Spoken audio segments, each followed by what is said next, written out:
तर नीटची परीक्षा रद्द झालेली आहे. बघूया याबाबतचे काही महत्त्वाचे मुद्दे ग्राफिक्सच्या माध्यमातून. 3 मे 2026 या दिवशी ही परीक्षा झाली होती, ती आता रद्द झाली आहे. नव्या परीक्षेची तारीख अजून डिक्लेअर व्हायची आहे, लवकरच ती जाहीर करण्यात येईल.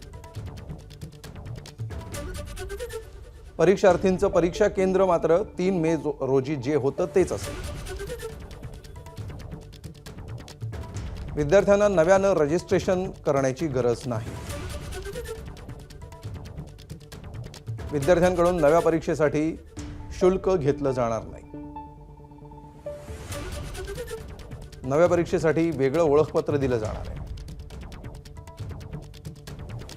विद्यार्थी आणि पालकांनी फक्त एनटीएच्या सूचनांवर लक्ष ठेवावं असंही आवाहन करण्यात आलंय. पेपरफुटीची सीबीआय मार्फत चौकशी केली जाणार आहे.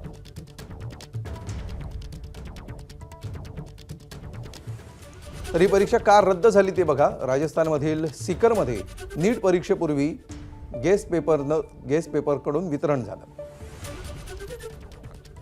गेस्ट पेपरमध्ये एकूण 410 प्रश्न होते. गेस्ट पेपरमधील 120 ते 135 प्रश्न नीटच्या परीक्षेमध्ये जसेच्या तसे आले.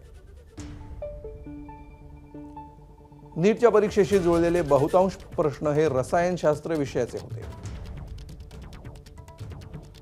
प्रश्नांमधील साधर्म्य हा अचूक अंदाज की पेपरफुटी याची चौकशी झाली. प्राथमिक चौकशीतील बाबी बघून परीक्षा रद्द करण्याचा निर्णय झाला.